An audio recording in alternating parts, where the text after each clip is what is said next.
Hey people, welcome back to the channel. This is a story in which Naruto meets Kurama in the land of waves and they have a mutual friendship. In this story Naruto shifts toward his mother's side as a Uzumaki seal master.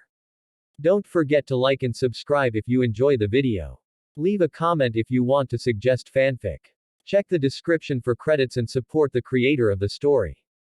So let us begin. Chapter 60. Departure. Oh crap. I'm leaving tomorrow, shouted Naruto as he began freaking out. In a frantic manner, he began shoveling old instant ramen bowls into a trash bag and some dirty clothes into a second trash bag.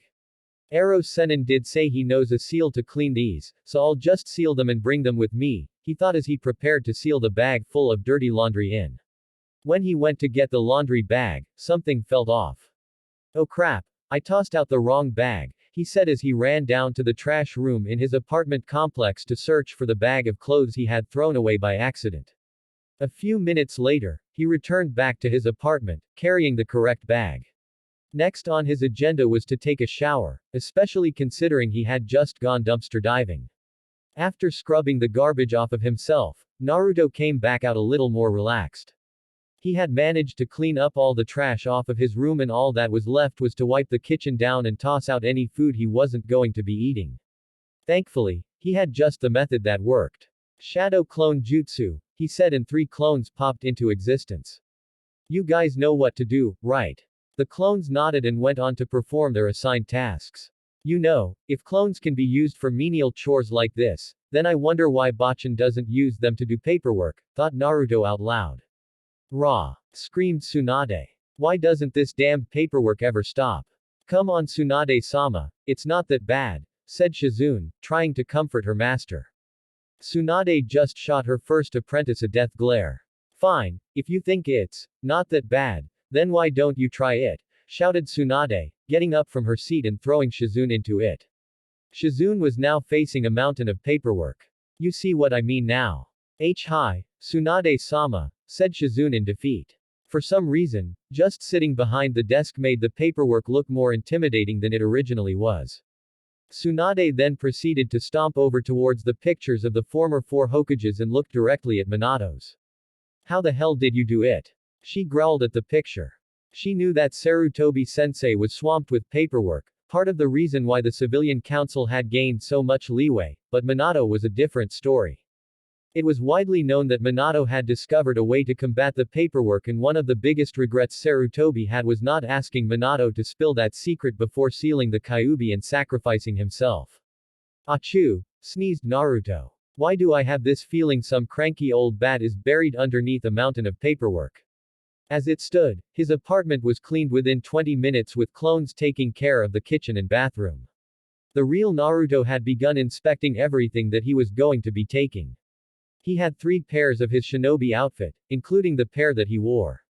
This consisted of the black pants, sandals, vest, and orange long-sleeved shirt. There were also those bracers that he wore that had the kunai and shuriken seals on them. He had unsealed his sword from the Uzumaki sealing tome along with the scrolls that were not originally in there. It was also at this time where he remembered a promise he made to Sakura and began pulling out any scroll that has to do with medicine. You know, I need to figure out a way to modify them again to hold those knives Ero Sennin gave me. He gave me 5 of them, so that means 1 knife for each element. Now I just need to remake the seal so that I can easily access them when needed, contemplated Naruto, looking at his bracers. I'll work on them while I'm away. Time to go and get those jutsu. I can't believe Ero Sennin's actually going to teach me fire and water jutsu. I'm going to be super awesome when I come back. With that, Naruto took off towards the Konoha archives where he would get those jutsu, and then he would probably find Sakura and give her the scrolls. Afterwards, it would be time to meet up with Hiyashi. Yeah, he was going to be busy today. As he was leisurely walking through the village, Naruto couldn't help but notice the rock that was following him. He's still not getting any better, is he? Thought Naruto. Nope, replied Kurama. Naruto sighed. I know it's you, Konohamaru. Just what I'd expect from my rival, shouted Konohamaru as an explosion sent the box flying upwards, revealing Konohamaru. Well, at least he got the gunpowder correct this time, thought Naruto. Yes, but now he's got to work on the trajectory of the box, said Kurama. Naruto just stared, confused by this. Look up. Naruto did so to see the box, which was originally shot upwards, begin to fall back down. Now come on. You said. Ouch. Shouted Konohamaru as the box landed square on his head. You want help with the shadow clone Justu, finished Naruto while Konohamaru was rubbing the bump on his head. Yes. I've almost got it. Shouted Konohamaru. Naruto sighed. This day was busy enough as it was. Fine, but I've got a few things that I need to do first. Meet me at Ikiraku's at 6 o'clock and I'll help you a little after dinner, said Naruto. You've got it Naruto-nichan, saluted Konohamaru. Now, shouldn't you be in class? Iruka-sensei's going get pretty mad that you're skipping, said Naruto. What? Nah, he's perfectly fine with it. He won't even, said Konohamaru with a suspicious look on his face. All this time, Naruto was trying to hold back the laughter and looking directly behind Konohamaru. He's right behind me, isn't he? Naruto nodded. Konohamaru. Shouted Iruka, using his big head no jutsu. Why aren't you in class? I was just transform. Shouted Konohamaru. When the smoke cleared, in Konohamaru's place stood a busty young woman with thin wisps of smoke that barely covered the private areas of the female body. Iruka twitched as he fought back the oncoming rush of blood from his nose. From his experiences with Naruto back in the academy, he had built up a sort of resistance to the basic form of the sexy jutsu. Cut out the nonsense and get back to class, shouted Iruka. Konohamaru sighed in defeat and dispelled the transformation. Don't worry Konohamaru, I'll still meet up with you later, said Naruto as Konohamaru began walking back towards the academy. Konohamaru smiled. Right, see you then, boss. Naruto turned and grinned to Iruka. Sorry about that. It's kind of my fault he can use that, said Naruto, rubbing the back of his head. Iruka merely sighed. Just, never mind, said Iruka. I guess you're leaving tomorrow. Yeah. Oh, and before I forget, here's your vest, said Naruto, taking off Iruka's vest. Hey Iruka-sensei, think we can grab Ichiraku one last time during your lunch break? It'll be the last time before I leave. Sure, said Iruka as he walked back towards the academy to deal with the second generation of Naruto. Walking past the Hokage Tower, Naruto just barely avoided a chair that came flying out of the window. What's got Bachan's panties in a bundle? He thought, looking over at the chair, which somehow had an anime-style lump on it. Naruto just shrugged and continued on his way to the Jutsu archives to get his jutsu before heading to find Sakura and then over to the Hyugas. At the Jutsu library, he found a handful of jutsu that he wanted to learn, especially now that Jiraiya was opening him up to both water and fire elements. However, since he was leaving the village, he was only limited to what was written on the note Jiraiya had given him. The first wind jutsu he got was a jutsu called Futon, Swallow's Strike, and the second was one called Futon, Jade Storm Gale. He remembered Asuma-sensei mentioning the last one, although he never taught it to him, but Naruto found it interesting that he could use wind chakra to manipulate his weapons. The fire jutsus were relatively simple, given what he had to work with, so he just went with one that was familiar to him, and that was Sasuke's Kaden, Great Fireball Jutsu. The water jutsu was the same way, and he went with something simple to start off with, choosing the Suiten, Water Jet. They were nothing too flashy, but he figured they would serve as a good base for him to branch out. Perhaps Kurama knew some fire jutsu, and maybe some of those Uzumaki scrolls contained a water jutsu or two, since that was where he found his futon. Heaven's Hammer and the Uzumakis were mainly either wind or water users in terms of ninjutsu. Okay, now that I got my jutsu, off to find Sakura and give her those medical scrolls, thought Naruto. Ino, is something wrong? Asked Sakura.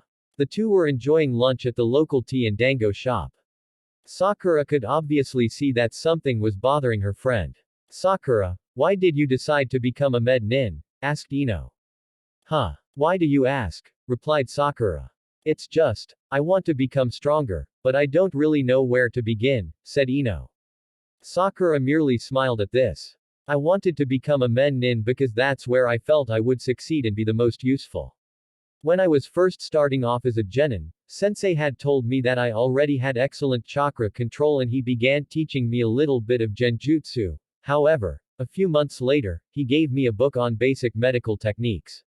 While I found both of them interesting, it was the medical jutsu that really piqued my interest. After that whole event with the sound, I realized just how far behind I had let myself get. I was useless during that fight and I nearly got Sasuke and myself killed. Honestly, if I hadn't been in the way there, Naruto and Sasuke probably could have taken those freaks. But because of me, Sasuke and I nearly died and the only reason we lived was because of, well, Naruto's tenant, said Sakura, recalling the painful memories of that day. Afterwards, I knew I couldn't just sit back and fawn over Sasuke. I had to push myself to become stronger and that was when I asked Tsunade Shisho to take me as an apprentice. I see, but from how the exams went, you were amazing with the genjutsu. Are you just going to toss that aside and become a medic? Asked Ino. Nope. I know it will be a lot of work, but I asked Kurenai-sensei if she could continue to give me a few genjutsu lessons. I need to become as strong as I can get and if that means learning both medical jutsus and genjutsu, then so be it. I need to use these 3 years to get as strong as I can before everything begins, said Sakura. Huh. What's going to begin in 3 years? Asked a confused Ino. Oh, that. Sakura's expression changed from a cheerful and determined expression to one a bit sadder. Both Sasuke and Naruto are being targeted by some really powerful enemies, that's why they are going on their trips. I won't let them face those enemies alone and I won't let myself get in the way. I see, said Ino, matching Sakura's expression. Well, count me in then. Huh, said a confused Sakura. What? You really don't think I'm going to let you get ahead of me? I thought you were smarter than that, Billboard, playfully taunted Ino. Tisk, I'm already miles ahead of you, Ino pig, responded Sakura. Both girls began butting head like old times, but then burst out in a fit of laughter. Hey Sakura, what do you think I would be good in? Asked Ino. What? You honestly don't know? Sakura stiffened at the voice who just said that. She had gotten enough punishment from said voice in the past month or so. Turning around, both girls were face to face with Anko. Anko-sensei? Asked Sakura.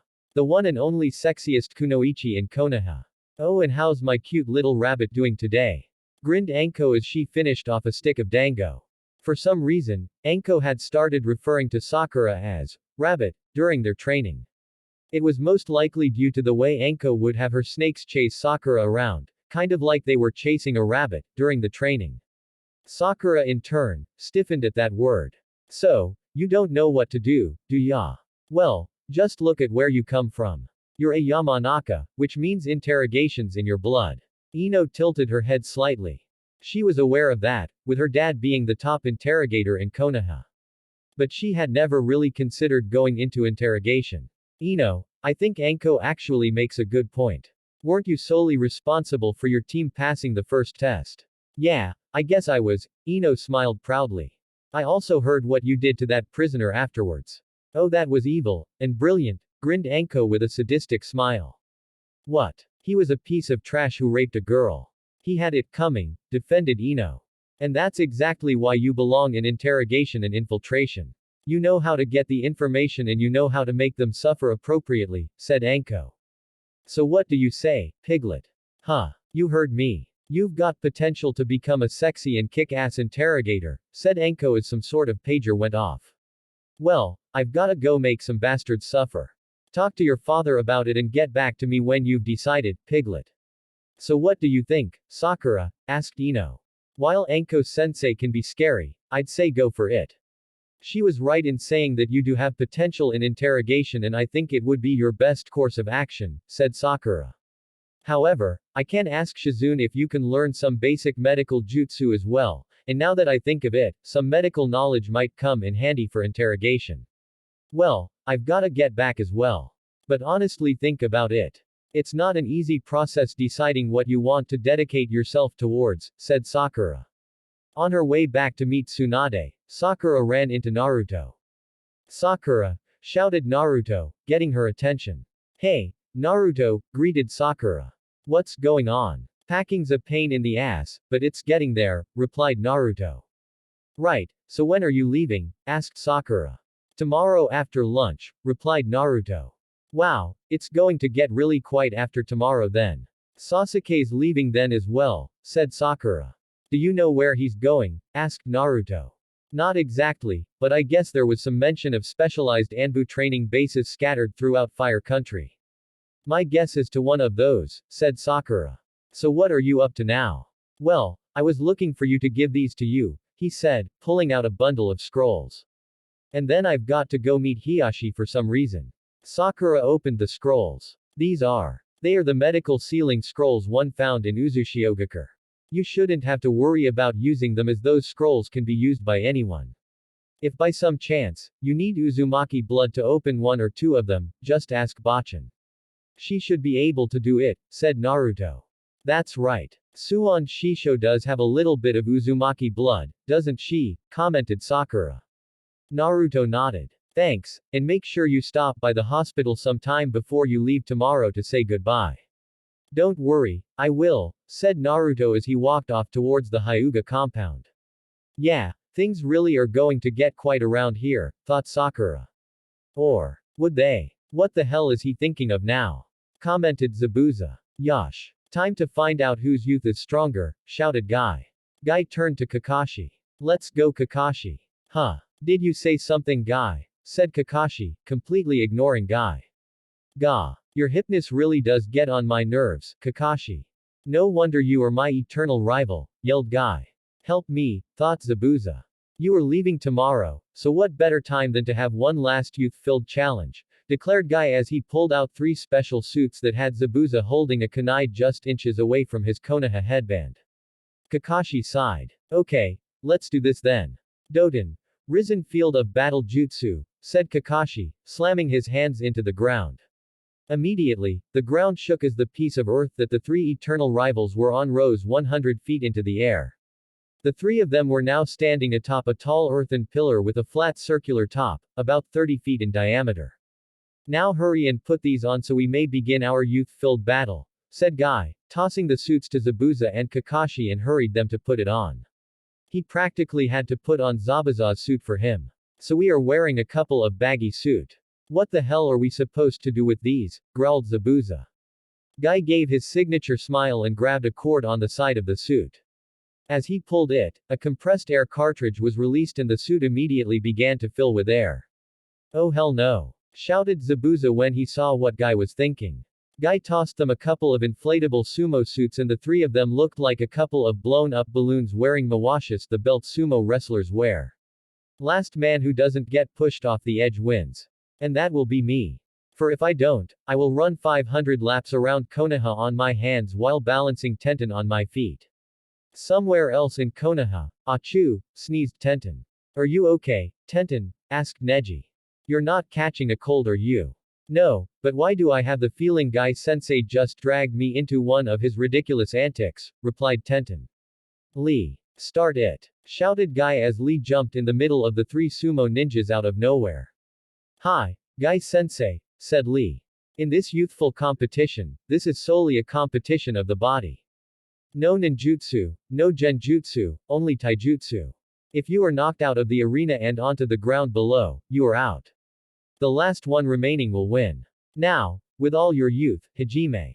As soon as Lee signaled the start of the match, Guy was racing towards Zabuza at full speed, colliding with him and causing the former Kiri ninja to bounce off of him and almost off the field of battle.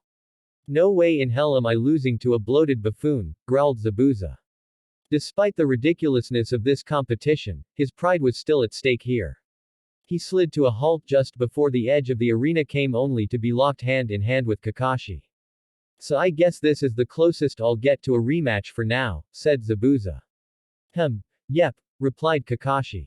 Well then, don't expect to beat me this time around, said Zabuza, rooting himself and throwing Kakashi back into a charging Guy. The 2 bounced off each other and Guy was nearly thrown off. It seems there's some youth in my second eternal rival after all, declared Guy. Let's go Kakashi. It seems like it's going to take our youth combined to bring down this challenger, said Guy, giving Kakashi the thumbs up. Oh sorry Guy, did you say something? Asked Kakashi as Guy began to heat up. That's the second time already that your coolness has got the better of me. You truly are a worthy rival Kakashi, said Guy. Fine. If you're not going to make a move, I will, declared Zabuza as he began to charge Kakashi and Guy. Unfortunately for him, he tripped on a pebble which caused him to fall. However, thanks to the suit, his fall turned into a roll as Zabuza barreled towards them as Kakashi and Guy just sat there like a pair of bowling pins. Zabuza collided with the Cyclops and Green Beast and the two were thrown out of the arena with a crashing sound. A dizzy Zabuza came to a halt just before rolling off of the arena. Both Kakashi and Guy were flung into some trees where they landed on top of each other in the form of an X. I feel sick, said Zabuza as he made his way to his wobbly feet. He then looked around and saw that he was the last one standing. Hey, told ya I wouldn't lose to a bunch of blown up buffoons. As Zabuza made his way down from the platform, Guy stumbled over to him. Yash. You truly are a worthy rival. It's a shame Kakashi won't be here to partake in our youth-filled battles for the next 3 years. But no worries, you and I will only have to step up our competitions to make up for Kakashi's missing youth. Zabuza's mind blanked momentarily at the horrors that he just realized he had been condemned to. No. Hey, sorry Zabuza, Zabuza, asked Kakashi, smiling rubbing his head in an almost Naruto-ish fashion. Kakashi, growled Zabuza. It didn't take a Sharingan to see the demon-like aura that was surrounding Zabuza. I'm going to beat the crap out of you so hard that you'll be forced to stay in this village. Kakashi just sweat dropped as he began to run for his dear life from an enraged Zabuza swinging his Kubikiribocho wildly in the air at Kakashi. Father, what are we doing down here? Asked Hinata. Her father had taken her down into the cellar below the Hyuga compound for some unknown reason. Don't worry, there are just some things down here that I want to get out of storage, said Hiyashi as he opened a door. When Hinata stepped inside the room, she immediately knew what was in there. The first thing she saw was a portrait of her mother and father holding her as a baby. These are. Yes, everything in here was your mother's, said Hiyashi. I don't know why I locked everything of hers away. Perhaps it just hurt too much to be without her. And then, the Hyuga head did something no one would ever expect him to do, he cried while he hugged his daughter. I'm sorry. I'm sorry for everything I've done to hurt you since she left. I never should have pushed my pain onto you. Please forgive me for the way I acted. Hinata was surprised by her father's apology, but she returned the hug. It's okay, Dad. I will always forgive you. Thank you. Now, can I please have a few moments alone, he said. Hinata stepped outside the room, leaving her father alone to his thoughts. Inside, Hiyashi turned to another portrait that was hanging on a wall off to the side. This was the only family portrait that Hiyashi had with both Hinata and Hanabi in it.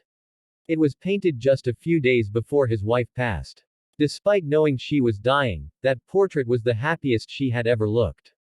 I'm sorry it's been so long. I've missed you and I still do, Hiyashi said to the image of his late wife. I screwed up, and I almost screwed up to the point where I wouldn't be able to fix things.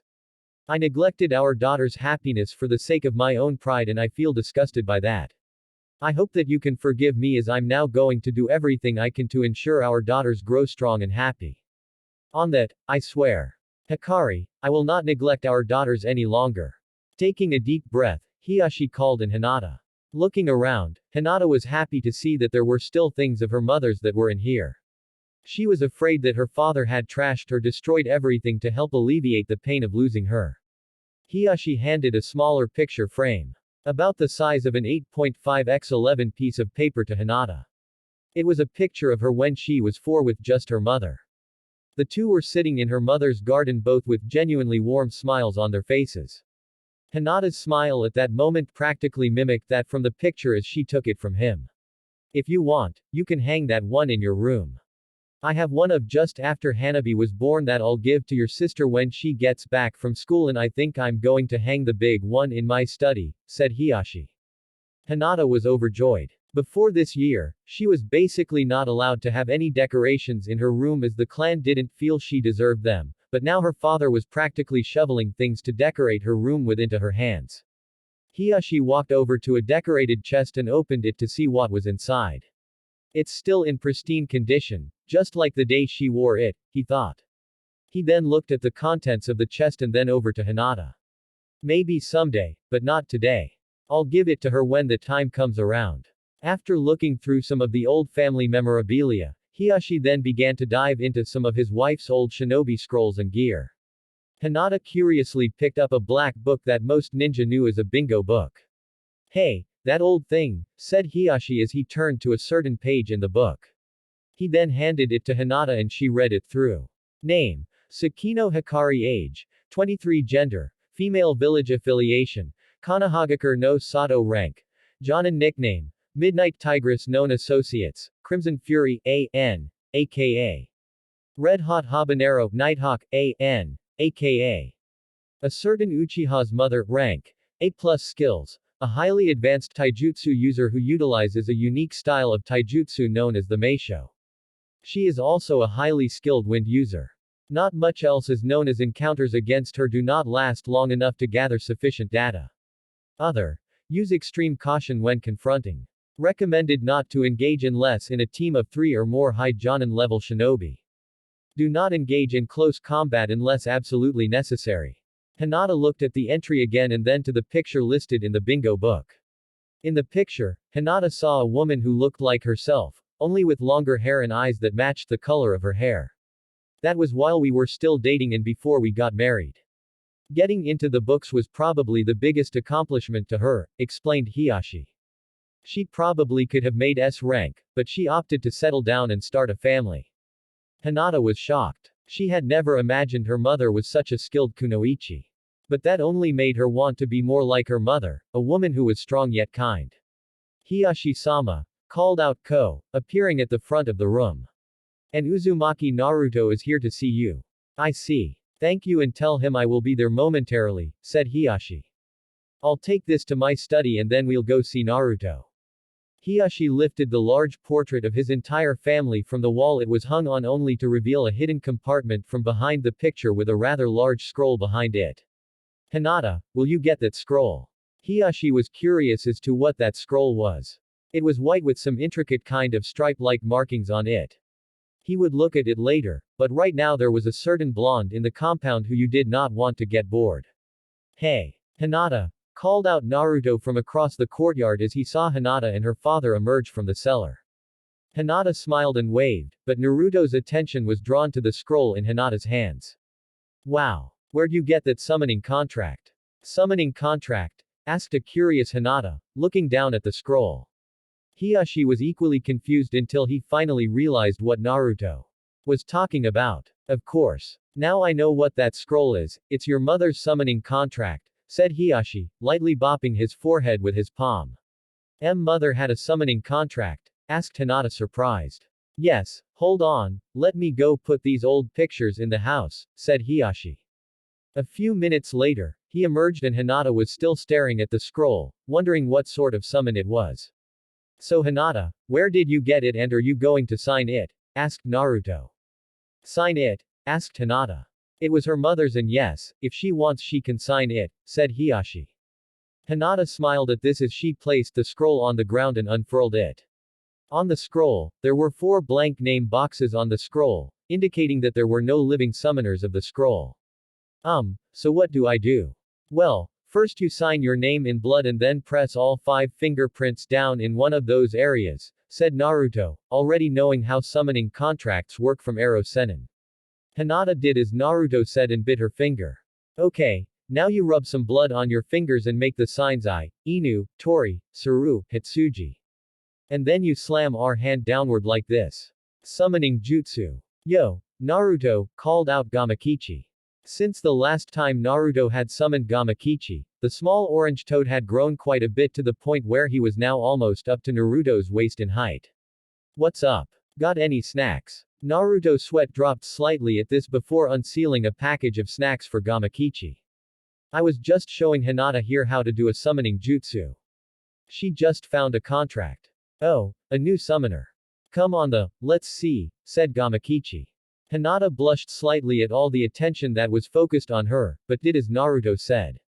Summoning jutsu. Smoke appeared where Hinata placed her hand, and when it cleared, a medium-sized orange tiger, which was slightly smaller than a large dog, appeared. It's been a while. Hikari, wait. You're not Hikari, said the tiger, staring at Hinata. Hikari. Why, you knew my mother? Asked Hinata. Well, that would explain why you look a lot like her then, said the tiger. Wow! Exclaimed Hanabi as she walked through the gate to the Hyuga compound to see Hinata in the courtyard with a tiger. Did you summon him, Nisan? Hinata smiled and nodded. I take it you are their father and the younger girl is my summoner's sister. Asked the tiger to Hiyashi. Hiyashi nodded. And Hikari? I'm sorry, but she passed away some years ago due to health complications, said Hiyashi solemnly. I see, then I am sorry for your loss. She was a great friend and most respected summoner, said the tiger. Hey Isamu, is that you? Asked Gamakichi. Huh, you two know each other? Asked Naruto. We've met once, said Isamu. How's the old toad doing? Still grumpy as ever, joked Gamakichi. Good to hear he's still croaking, joked Isamu. Gamakichi laughed a little at that. Now, I take it the reason I was summoned was to enter into a contract with, said Isamu. Hyuga Hinata, said Hinata. Yes, Hinata. Now I remember. Hikari mentioned that name when she was still pregnant with her fifth child, said Isamu. I then take it you were that child. Very well then, we of the Byako clan will agree to enter into a summoning contract with you. Hinata smiled at this. Thank you, Isamu-san, bowed Hinata. It's nothing. We look forward to working with the daughter of Hikari, said Isamu before disappearing. Yay! Nisan got a summoning contract, cheered Hanabi. Now, why don't we go inside for some tea, said Hiyashi as he gestured for Naruto and his daughters to go inside. Naruto, did you bring the items I asked for? I think so. All the scrolls and everything I got in Uzu I keep sealed in my book, so I should have everything, said Naruto. Hiyashi nodded as they went inside. The four of them sat around a table in a somewhat awkward silence for the first few minutes. So Hiyashi-sama, is there any reason in particular why you invited me over? Asked Naruto. Honestly, after remembering Sasuke's encounter with Kazashi, he probably should have kept his mouth shut. No, nothing in particular. From my understanding, you will be leaving tomorrow and I thought this would give up one last time to talk before you left, said Hiyashi. Okay, so what is it you want to talk about? Asked Naruto. Does it have anything to do with my sword and some of my scrolls? In a way, yes. However, there is a question I want to ask you first, said Hiyashi. Do you still intend to continue a relationship with my daughter? The entire room was silent for at least a minute. What? Why would you ask that? Of course I still want to be with Hinata, Tabeo, declared Naruto. Hinata let out a breath that she had been holding ever since her father asked that question. I just need to be sure, you see. Hiyashi was interrupted. Hiyashi-sama, I have finished sharpening the Hyuga sword and it is ready for your inspection, said one of the servants, who came over to Hiyashi and handed him a sword wrapped in cloth and an extra fine-grade whetstone. Immediately, Naruto stiffened as Hiyashi pulled the sword out from the cloth wrapping. Hiyashi examined the sword while Naruto began sweating. A fine job you did. The fine-tuning shouldn't take too much then, said Hiyashi. He always liked to do the fine-tuning himself to get the sword the way he liked it. The servant bowed and left the room as Hiyashi set the sword on his lap and began filing it with the whetstone in his hand. Now Naruto, the reason I asked was because well, you know how sensei is. Naruto nodded nervously as every pass with the whetstone caused Naruto to stiffen even more. So this is why Hiyashi asked me to come, help, panicked Naruto. Hehe, this ought to be interesting, thought Kurama. I just need to make sure your loyalties lie undoubtedly with my daughter, said Hiyashi with a stern look on his face as he glared into Naruto's very soul. If you wish to continue your relationship with my daughter, I just need to make a few things clear. Naruto gulped as Hiyashi dragged the whetstone along the sword. First, I know very well that there will be certain temptations along your trip and you will meet many other women. It would be wise remember that my daughter is the only girl in your universe. Any women you may encounter along the trip, you should act as formal and neutral as possible. Second, you will be reaching that age very soon where young men begin to become interested in certain aspects of women. I suggest you refrain from picking up any of Sensei's less desirable habits.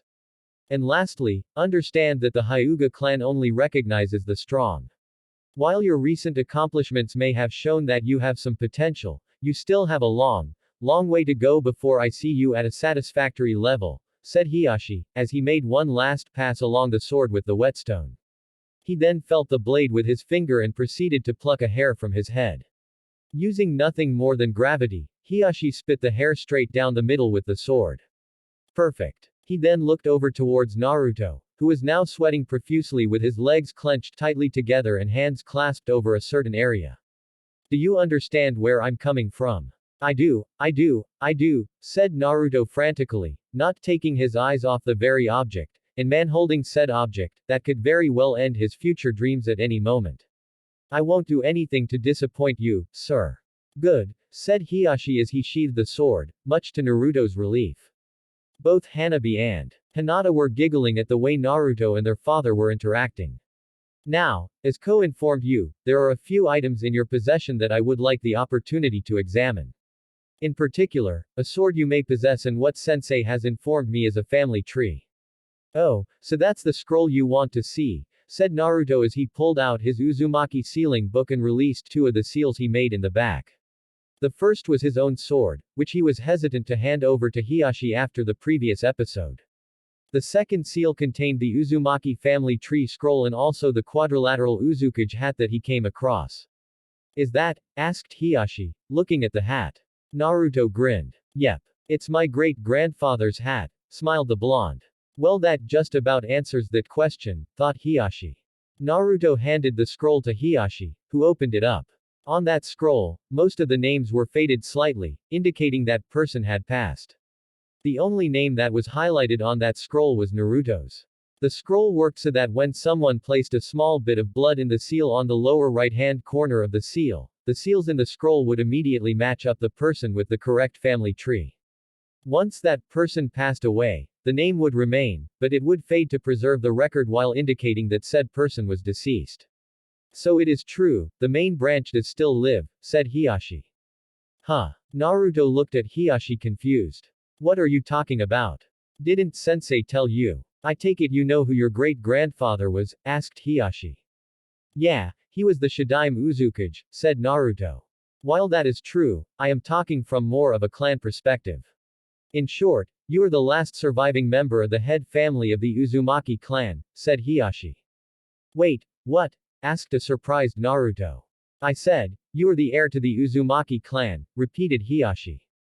Okay, so what exactly does that mean? Asked Naruto. Well, first is that you'll have access to the head family's techniques. Every clan has some form of head family technique. Even the Hyuga has a set of head family techniques, said Hiyashi. It will also make it easier for the clan to accept the relationship between you and my daughter. Head family techniques. You mean like the Kaden and Juken, 8 trigrams 64 palms, right? And how exactly will this make our relationship easier? Asked Naruto. No. Those are main branch techniques, known by every member of the main branch, and Neji. There are a set of techniques that I alone know as head of the clan, and the only other person I will pass them down to would be Hanabi when she shows that she's ready, explained Hiyashi. The head of a clan needs to be the strongest member of the clan so that they can effectively guide the clan and protect it when needed.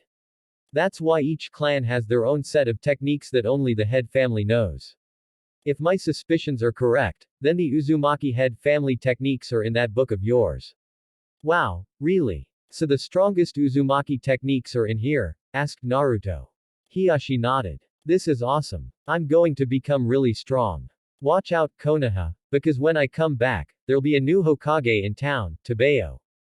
Now, regarding your question about your current relationship. Now that Hinata is no longer the clan head, the elders will most likely be looking for suitable suitors to marry Hinata off to in order to increase clan relations, said Hiyashi. While certain village laws prohibit an arranged marriage without the consent of both parties, it will still be annoying nonetheless. With your status as an heir to a powerful clan, I can use that to keep the elders at bay. Mary, stuttered both Naruto and Hinata in surprise. Hinata instantly went red at the thought of marrying Naruto. Don't worry. She won't be getting married anytime soon. She's far too young as it is, said Hiyashi.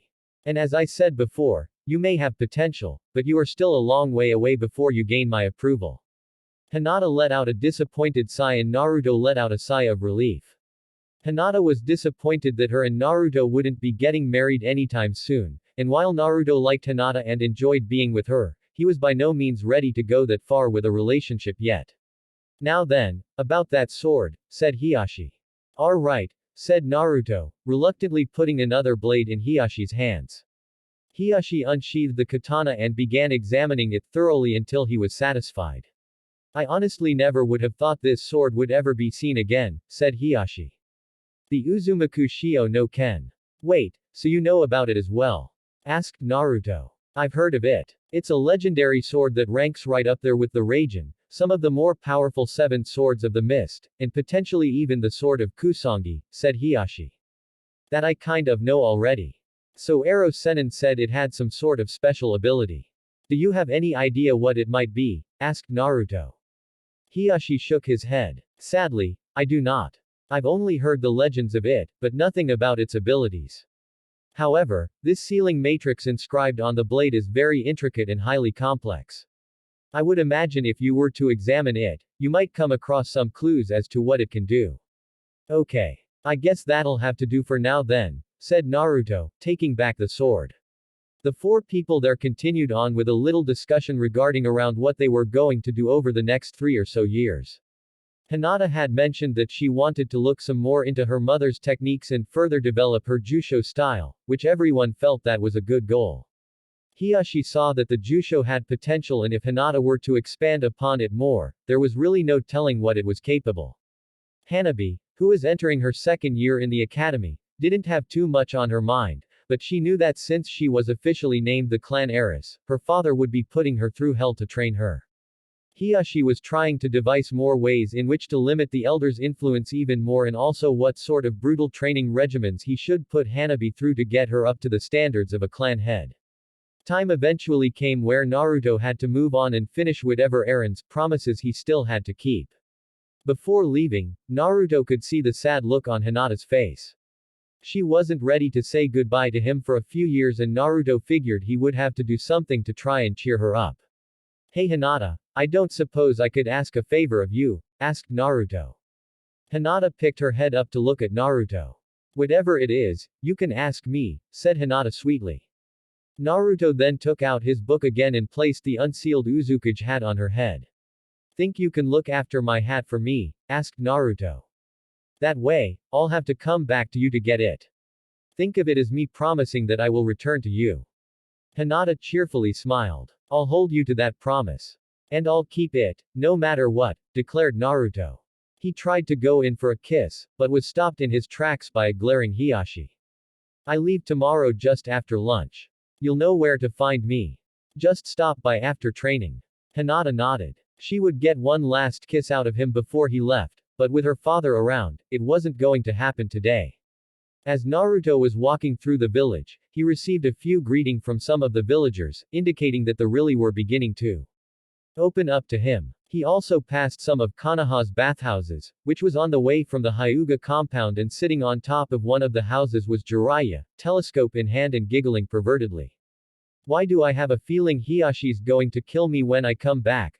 Thought Naruto, looking up towards Jiraiya again, who had just been noticed by the women in the bath and was now dodging countless objects being thrown at him. Oh yeah, because Ero Sennin's the biggest pervert in the world. Great, what the hell am I getting myself into? He finally came to the gate of the village where he saw the Suna trio and Shikamaru. So you guys are leaving, huh? Asked Naruto as he walked up to them. Yup. About time we get back to our own village. We've still gotta find out if either of these two made Chunin, said Kankuro, pointing to his brother and sister. Really? Well, good luck to both of you, said Naruto. It was now time to have a little fun. So what did you think of the festival last night? It was great. I'll say, you Konoha people sure know how to celebrate, said Tamari. Good, I'm glad you and Shika had fun together, said Naruto with Shikamaru shooting him look. The two of you actually looked kind of cute together. What? Objected Tamari. Kankuro was trying to hold back a laugh and even Gaara had a smile on his face. Like I'd ever go out with that lazy bum over there. Troublesome blondes, retorted Shikamaru. Hey, shouted both Naruto and Temari. Damn, she's a feisty one, thought Shikamaru. Oh, come on now. You can't tell me you two enjoyed snuggling together last night, said Naruto. Both Shikamaru and Temari turned a little red. How the hell did he find out about that? I thought we were alone, both Temari and Shikamaru thought. One of Naruto's Sasuke clones had escaped his fangirl last night and decided to take a stroll around town before dispelling. After racking up Naruto a large bill at Ichiraku, the clone somehow stumbled upon the two lying on a hill with Temari in Shikamaru's arms. Naruto was mad at the clone for the Ichiraku splurge, but figured that little bit of dirt was well worth it. Why, you little runt, growled Temari, reaching for her fan. Before she could use it to clobber Naruto, Gaara had used his sand to save his first true friend. Don't worry, I won't tell, said Naruto. You had better not, said Temari. It'd be too troublesome if anyone else found out, especially Ino. Shikamaru shivered at that very thought. If Ino found out, any hopes of keeping his new relationship a secret would be long gone. Naruto grinned a little. Temari turned back towards her bothers and a devious grin was plastered on Kenkuro's face. Before Kankuro could think any further, Temari's fan found his head. Whatever you're thinking, stop or I'll beat the crap out of you even more, threatened Temari. In the midst of these antics, Gaara turned to Naruto and offered the blonde a hand. Thank you for everything, Naruto. It was because of you that I can finally say I have friends. Hey, I don't really know what to say, said Naruto, rubbing the back of his head before returning the handshake to Gaara. But anyways, take care. Gaara turned around to join his siblings, who were now starting on their 3-day journey back to Suna. If it's on your way, you should stop by Suna sometime on your trip, called out Kankuro. Will do, said Naruto. Kiba and Shino were on their way back from a meeting with Kurenai-sensei. With the Aburame compound being the closest, which was where they arrived first as Akamaru bolted off around to the back of the compound. Is something on your mind? Shino asked Kiba. Not really, replied Kiba. However, to those observant enough, they could tell Kiba was hiding something. You should say whatever it is. On your mind. That is what part of being a team is about, said Shino. It's just you and Hinata are already Chunin and yet I'm still a Genin. I don't know, I feel like I'm falling behind, said Kiba. Perhaps. But all that means is that you need to rethink your training and push yourself harder. Look at Naruto, he was the dead last in the academy, and yet he's probably the strongest out of all of us, said Shino. Why? Because whenever he was down, he'd always pick himself back up and find a way to become stronger. Yeah, you're right, said Kiba, letting out a sigh. All I do boast about how good I am and then get my ass handed to me. Perhaps it's time I really start pushing myself to get stronger. He thought back to his prelim match against Yugito, and forward to the match between Naruto and Sasuke. He had gotten his ass handed to him by Yugito and then the match between Naruto and Sasuke was really what showed him how far behind his skills were lacking. He really was a dog that was all bark and no bite. Precisely. Push yourself to improve and I'm confident you'll get a lot stronger. Even Hinata and I would be glad to help you. Why? Because we are a team and that's what teammates do. They help each other improve, said Shino. Hey, thanks Shino. And don't worry, I won't remain a Genin for long. By the time the next Chunin exams come around, Akamaru and I will have worked our asses off and proven that we really are strong, said a determined Kiba. I believe you will, said Shino. The two came around the back of the Aburame compound where Akamaru had gone to greet Fu. Kiba, Shino, greeted Fu. Yo, waved Kiba. How are you feeling? Asked Shino. Much better. Hokage-sama said that I'm fully recovered, which is great. I've been dying to stretch my wings for days, said Fu as her wings sprouted from her back and she was airborne seconds later, barely dodging a tree doing so. Hey, guess I've still got a ways to go with my control. Her first few days in the Aburame compound had been more than enjoyable. All of them seemed very accepting of Fu and the most she had to deal with, regarding her status as a Jinchuriki, with some of the Ibarames asking what the Nanabi was like. They weren't afraid of either Fu or the Nanabi, and they easily welcomed her as family. After seeing the Suna trio off, Shikamaru joined his sensei and Choji at barbecue for dinner. As always, Choji was eating his fill and depleting Asuma's sari wallet. Asuma-sensei, after this do you think we could go and train a bit? Asked Choji. Train. But it's starting to get late, replied Asuma. I know, but I need to get stronger. Everyone else is going to be getting stronger and I can't continue to slack, replied Choji. Asuma smiled while lighting up a cigarette. It was about time Choji finally got some resolve. I suppose we could train a little bit tonight, replied Asuma. Right. With that, Choji scooped up all the remaining pieces of meat on the grill and placed them on top of a large bowl of rice. Let's go. You know, Konohamaru, that sexy jutsu isn't going to do it anymore, said Naruto as they walked from Ichiraku towards one of the training grounds. Wait, do you mean that you have something better? Asked Konohamaru as his eyes lit up at the prospect of an improvement to the sexy jutsu. Perhaps, grinned Naruto. Well actually, you already know about my harem jutsu, but you can't do that until you can make a lot of shadow clones. Well then, a lot of shadow clones coming right up, shouted Konohamaru. Wait. Don't, said Naruto, trying to stop Konohamaru. It was too late. Shadow clone jutsu, called out Konohamaru. To Naruto's surprise, a perfect clone of Konohamaru's popped into existence. Yes. I did it. UHG, I feel dizzy. Konohamaru collapsed to the ground as the clone dispelled. Wow. He got the shadow clone jutsu down already, but his chakra reserves are nowhere near the point they need to be to use it. That one clone took everything out of him and he barely was able to hold it for 5 seconds, thought Naruto, impressed at the young Sarutobi. He went over to see if Konohamaru was still conscious and Konohamaru began to stir. Did you see that, boss? I did it, he said wearily. Yeah, that was impressive, Konohamaru, said Naruto. But I'm afraid you can't use that jutsu yet. What? But you saw me. I made a clone, shouted Konohamaru.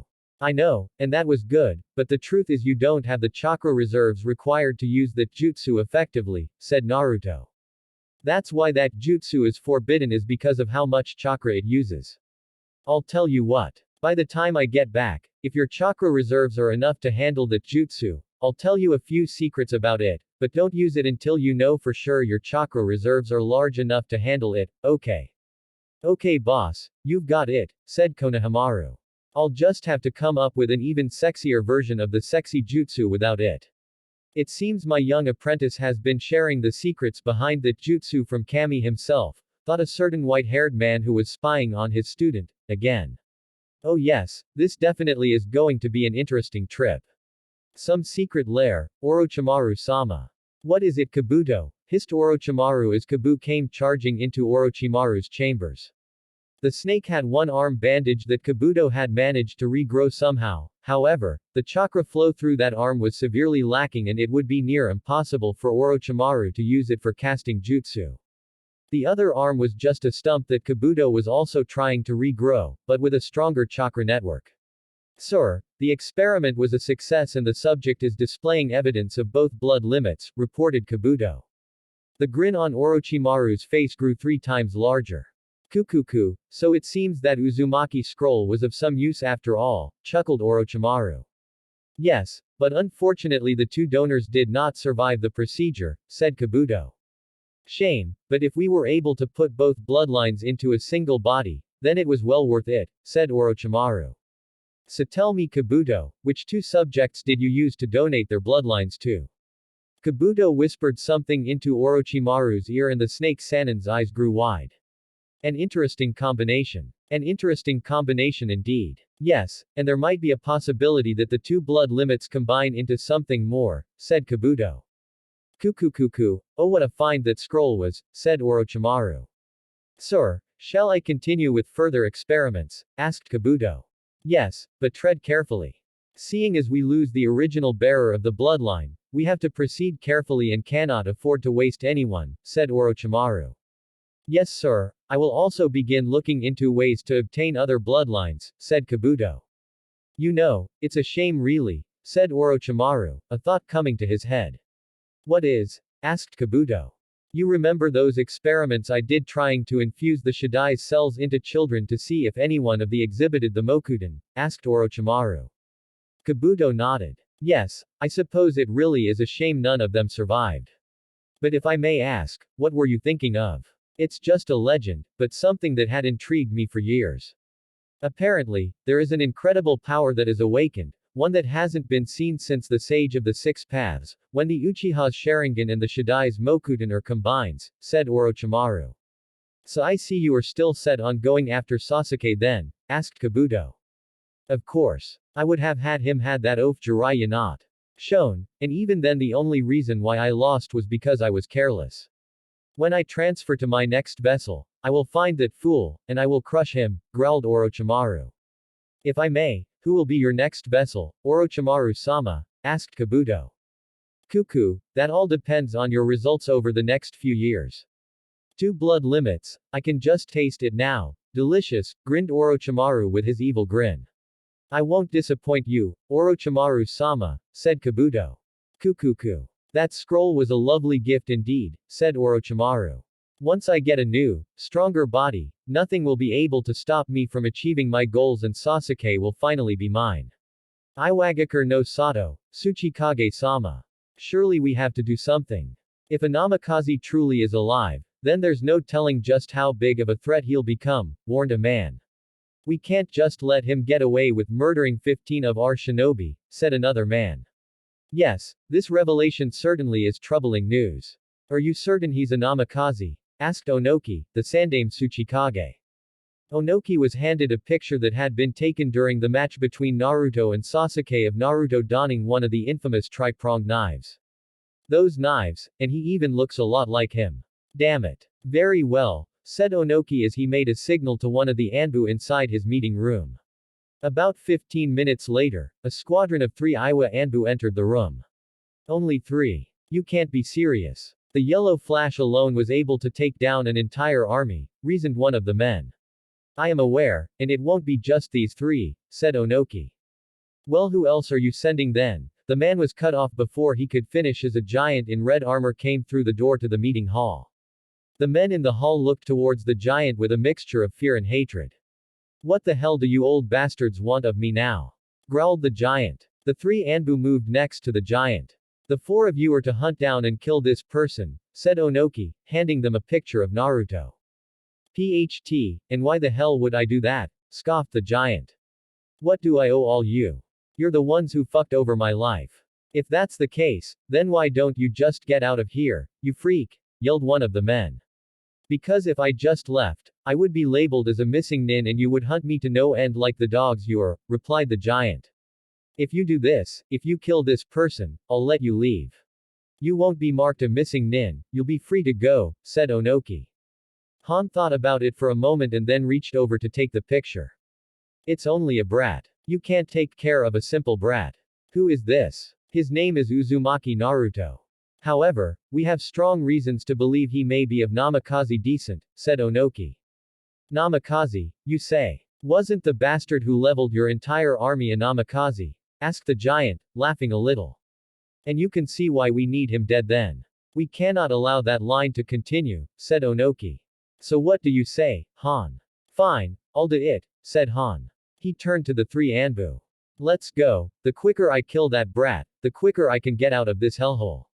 Tsuchikage-sama, you're not seriously letting him go. He's the Jinchuriki of the Gobi, said one of the Tsuchikage's shinobi advisors. The Anbu know what to do when the kid is killed. Don't worry, assured Onoki. Kumogakure no Sato, Brother is not happy yo, said B, whose team had gathered to discuss the results of the Chunin exams. Out of his entire team, only Yugito received a promotion seeing as Karui didn't even make the finals, and while Omoi may have won his second match, the Raikage didn't quite feel he was experienced enough. Something that was new as Kumo was now becoming more strict on who they allowed to be promoted to. Ensure that those promoted were actually worthy of their rank. I honestly can't believe he did that to Konoha. They really didn't seem like too bad of people, said Yugito. You tell that to the bastard that nearly gave me a heart attack, responded Karui. So what exactly is going to happen? Asked Yugito. B handed her a black book that was an unpublished version of Kumo's bingo book and opened to a page with both Naruto and Sasuke's picture on it and a few of the other Konoha participants in the exam. However, the most surprising thing was that the orders on them were to capture them alive. It was obvious that the Raikage wanted to get his hands on their blood limits. While the Uzumakis didn't exactly have a true blood limit, many of their most powerful seals were gated by blood seals, making their Fuinjutsu abilities sort of an artificial blood limit as only an Uzumaki could use them. This is crazy. The Raikage is going to risk further destroying relationships between Kumo and Konoha if he goes through with this. Why the hell is he going through with this? Those Konoha guys never came off as bad people and Naruto even saved us the trouble of having to deal with an enraged Jinchuriki, thought Yugito. True kitten. The Raikage just feels threatened by them, and look at it this way, it's a capture order, not a kill order. You do have to admit some of those Konoha guys were kind of hot, teased the Nibi. What? Asked Yugito. I saw you checking some of them out. So which one is it? Perhaps if you're lucky, the Raikage will let you have one to play with. Shut up Nibi. You've got it all wrong, denied Yugito, turning red at the Nibi's playful taunts. Oh come on now. Stop denying it. Yugito, is everything okay? Asked Omoi, who noticed Yugito kind of zoned out and even began to blush at the Nibi's teasing.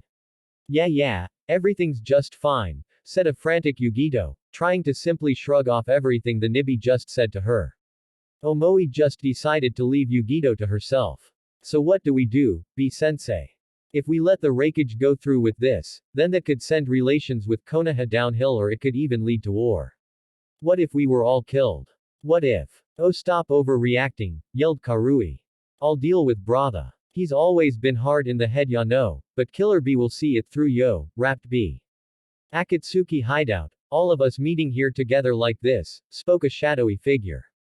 We haven't done this since 4 years ago, when Orochimaru left the organization. Last I heard he was after your little brother, Itachi, said another figure. But then again, Orochimaru was always a complete failure.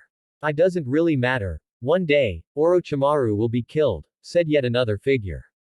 But more importantly, what do we do? Our ambitions will be more successful if we move all at once. Use these next 3 years to prepare yourselves for once we meet again. Our plans will move forward in full, said another shadowy figure with purple rippled eyes. An underground section of Konoha, Danzo-sama, addressed one of Danzo's route operatives. Torun, do you have anything to report? Asked Danzo. Yes. It is something that I believe you will find most intriguing, said Torun. It appears as if there is another Jinchuriki in Konoha. Danzo's uncovered eye lit up. Another Jinchuriki. Where and which one? Her name is Fu and she is the Jinchuriki of the Nanabi. Currently, she is residing at my clan's compound, which is how I came across this information, reported Torun. Well this certainly is news. I never imagined Tsunade would get Konoha another Jinchuriki. If I can find a way to control her, then she could make for a fine weapon one day, thought Danzo. Thank you Torun. That information was most enlightening. What are your orders, Danzo-sama? For now, merely observe her and report everything to me. We will move forward with whatever plan once we have enough information to formulate one, said Danzo. Hi, said Torun before leaving to continue his new assignment. Most interesting indeed. Not only is there the Kyuubi Jinchuriki, but the Nanabi Jinchuriki as well within Konoha. They will most certainly make powerful weapons of mine once I can find a way to teach them to control the powers sealed within them, thought Danzo. It's a shame I still have to wait 5 more years before using the jutsu again, it would be perfect for securing one of my ultimate weapons. Konoha, it was late at night, or very early in the morning, whichever way you look at it, and Sakura was taking a walk near the north gate of the village. She didn't exactly know why she was taking a walk and she probably should have just gone home if she wanted to make sure she didn't sleep through Sasuke's or Naruto's send-off, but for some reason she just couldn't sleep. It was then that she got her answer when she saw a familiar figure walking towards her with a pack on. Sasuke? Asked Sakura, snapping awake. Why are you out here in the middle of the night? Asked Sasuke. I don't really know. She then took a look at the pack on Sasuke's back. You're leaving, aren't you? It was either leave now, or be swarmed with fangirls in the morning, retorted Sasuke. As to why you're here, I'm surprised you didn't notice the genjutsu I put on you that made you come here. Perhaps I didn't want to notice, replied Sakura, making Sasuke smile a little. It was then that Sakura began to cry a little before she ran over to Sasuke and hugged him. I guess there's no avoiding it anymore, you really are leaving. Yeah, it's something I've gotta do. I'm not going to get stronger by being chased around by horny fangirls 24/7, said Sasuke, earning a small giggle from Sakura. I know. It's just 3 years. It's going to get really quiet around here. I wish I could go with you, but I know you have to do your own thing for now and I've got to do mine, said Sakura. Don't worry, I'll be back, oomph. Sasuke wasn't able to finish his sentence as Sakura pushed her kiss onto him. After a few moments, Sasuke slowly pulled away as it was time to go. You know, you really can be annoying sometimes, but for some reason, I don't mind. Sakura smiled a little at the joke. Sakura, thank you, for everything, said Sasuke before walking away to begin the next step in his journey. If fighting to protect someone is what truly makes a person strong, then I will become strong. I will protect them, from Orochimaru and especially you, Itachi. Naruto. Hinata had come to the top of the Hokage monument where Naruto was sitting on top of his dad's head after getting one last bowl of ramen for lunch with Iruka. Upon seeing the blonde there, she ran over to him, wrapping herself around them. Had Naruto not been holding onto the stone with chakra, there would be a very good chance the two would have been sent tumbling off the Yondaim's head. I know, I'm going to miss you too, said Naruto, returning the hug. But as I promised, I'll be back and I'll be stronger than ever. I know you will and I'll be looking forward to the day you come home, said Hinata, going in for the kiss that her father had denied them. She held the kiss as long as she could, trying to get 3 years worth out of just one kiss. But sadly, all good things come to an end and their kiss had to end as well. Come on Haim, walk with me to the gate, asked Naruto. Hinata smiled and took Naruto's hands as they walked down from the monument. Naruto. What was with all the seals on the monument? And why are your hands red? Asked Hinata. Oh that, said Naruto with that mischievous grin as he rubbed the back of his head. That's a surprise. As they reached the gate, all the members of the Konoha 14 minus Sasuke who had left already, the Jonin senseis, Iruka sensei, Suond, Shizune, and Jiraiya were waiting for him to see him off. Hey guys, what are you all doing here? Asked Naruto, acting oblivious. What do you think? We're here to kick your sorry ass out of the village, joked Kiba. Haha, replied Naruto in a sarcastic tone. Yeah, just joking, replied Kiba. So I guess you're off then Naruto? Asked Tenten. Yep. I guess so, replied Naruto. Naruto. May your flames of youth grow even brighter along your travels, declared Lee. Yeah, what Lee said, only less flames of youth, replied Tenten. Naruto, I wish you well on your trip. When you return, I would like a rematch, said Neji. Sure, anytime Neji, replied Naruto. Take care, Naruto. And let me know if you come across any delicious ramen, said Choji. You bet, said Naruto. Just make sure you come back. It gets a little too quiet around here when you're not around. It really is troublesome, said Shikamaru, earning a laugh from most everyone. Yeah, just don't cause too many problems while you're gone, said Ino. Oh come on, you know me, replied Naruto. Yeah, that's what we're worried about, joked Kiba. Anyways, just train hard because I want to beat you at full when you come back. From one comrade to another, I wish you the best on your trip, said Shino. Naruto, thank you. Because of you, I actually have a chance at life, said Fu, holding onto Shino's arm. You taught me the true meaning of living and helped both me and Zabuza-sama out. For that, I thank you as well, said Haku. Shikamaru's right, it's going to get really quiet here without you, Naruto, said Sakura as she gave Naruto a goodbye hug. Just make sure both of you come back safely. Thanks Sakura, grinned Naruto. Naruto, good luck with everything, said Iruka. Don't worry Iruka-sensei. And when I come back, I'll buy you a celebratory bowl of ramen for making Jonin, said Naruto. I look forward to it, replied Iruka. Now, make sure you use this trip to train, and you had better not pick up any of your sensei's less desirable traits. One pervert's enough. Also, I want you to start eating a few other things besides ramen. You're going to be hitting a growth spurt here soon and if you don't get the proper nutrition, you won't grow properly, said Tsunade. Come on, Bachan. I won't become a pervert and there's nothing wrong with ramen, said Naruto.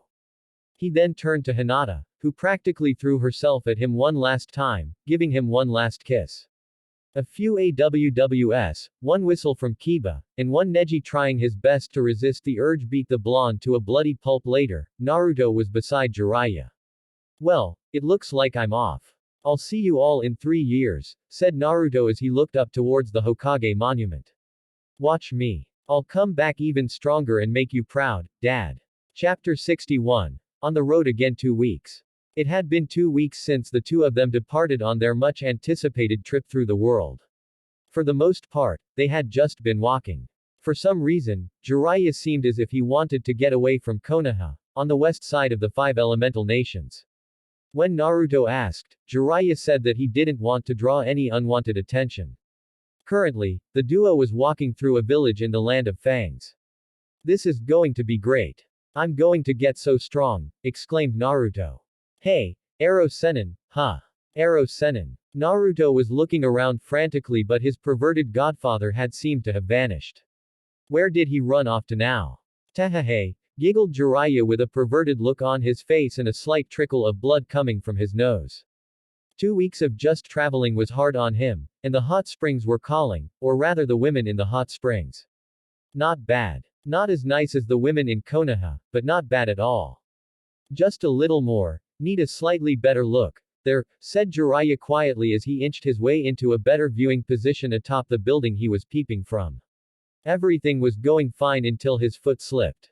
Eek. Pervert. Shrieked the women as he fell face first into the hot springs and, to Jiraiya's delight, the breasts of one woman in particular. It didn't take Shikamaru's genius to figure out who gave Jiraiya the worst of his many beatings at that time. Eek. Pervert. Why am I not surprised? Thought Naruto as he suddenly heard a scream through the village coming from the direction of the village public bath. Well, so much for this training trip, replied Kurama, Naruto's demon tenant. Although I am surprised, I thought it would only be 1 week before we heard the shrieking of vixens. Well, time to see what the damage is, replied Naruto. The blonde made his way through town towards the public bath. Upon reaching the bathhouse, Naruto saw his teacher, tied up in a tree and the word, pervert, written in marker across his bruised and bleeding face. Naruto sighed before cutting Jiraiya down. Well, what do you have to say for yourself? Asked Naruto as Jiraiya regained consciousness. Definitely worth it, said Jiraiya with a perverted grin as he remembered the soft and plush breasts landed in. Naruto just sweat dropped as Jiraiya began to clean himself up. About 30 minutes later, the two of them found themselves at a clearing outside the village. So are you actually going to train me, or is this going to be another one of your research trips? Asked Naruto. Oh come on, what's wrong with a little research here and there? After all, research is what keeps us on our toes with new ideas, said Jiraiya, looking at Naruto's, you're kidding me, right, expression. Okay, I guess we can start your training. And jutsu won't be the only things I train you in, hee. I'll be honest, I had been planning a trip like this since I originally came back while you were training for the Chunin exams. After all, I am your godfather and I need to spend some time raising you, said Jiraiya. Naruto nodded at that. He knew the reason why he never met Jiraiya before that first meeting at the hot springs. Jiraiya had mentioned that he had to keep up and maintain his spy network to keep an eye on Orochimaru and Akatsuki.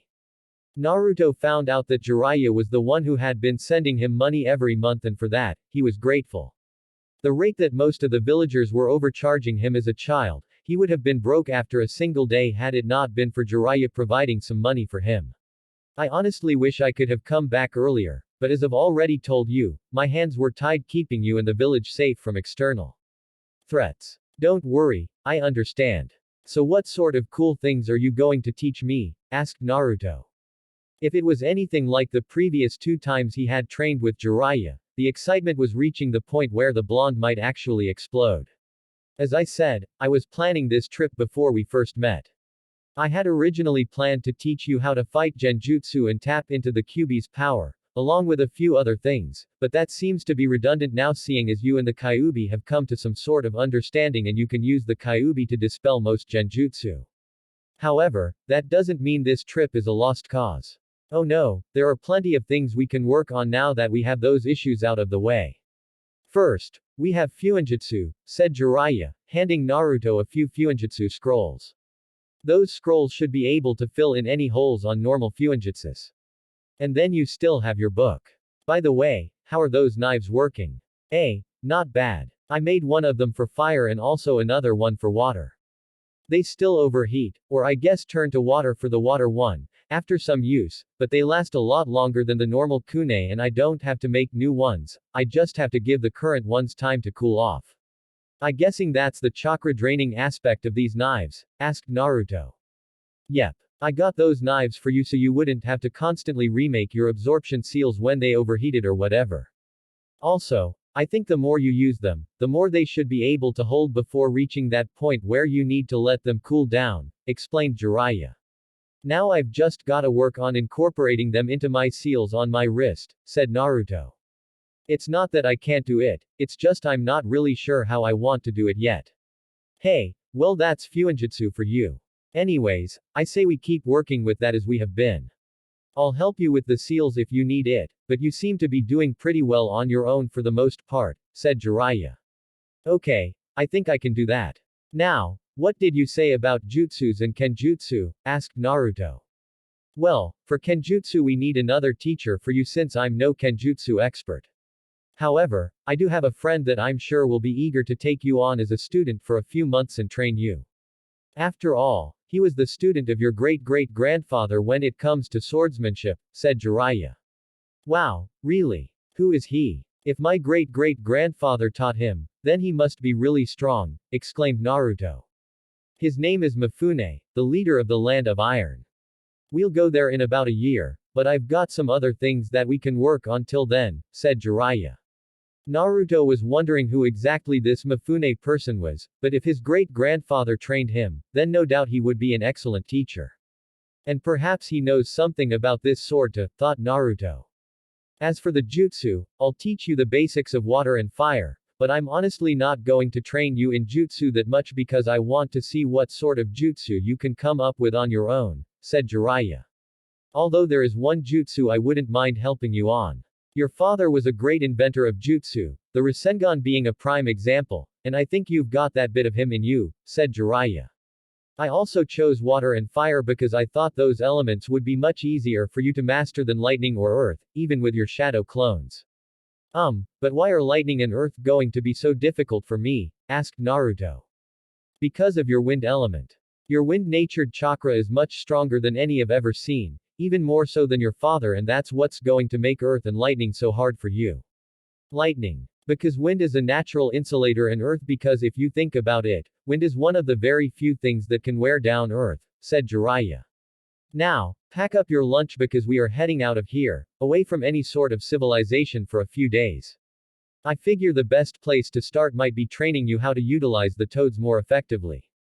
Huh? What do you mean by that? Asked Naruto. Jiraiya sighed slightly. Toads are useful for more than just combat.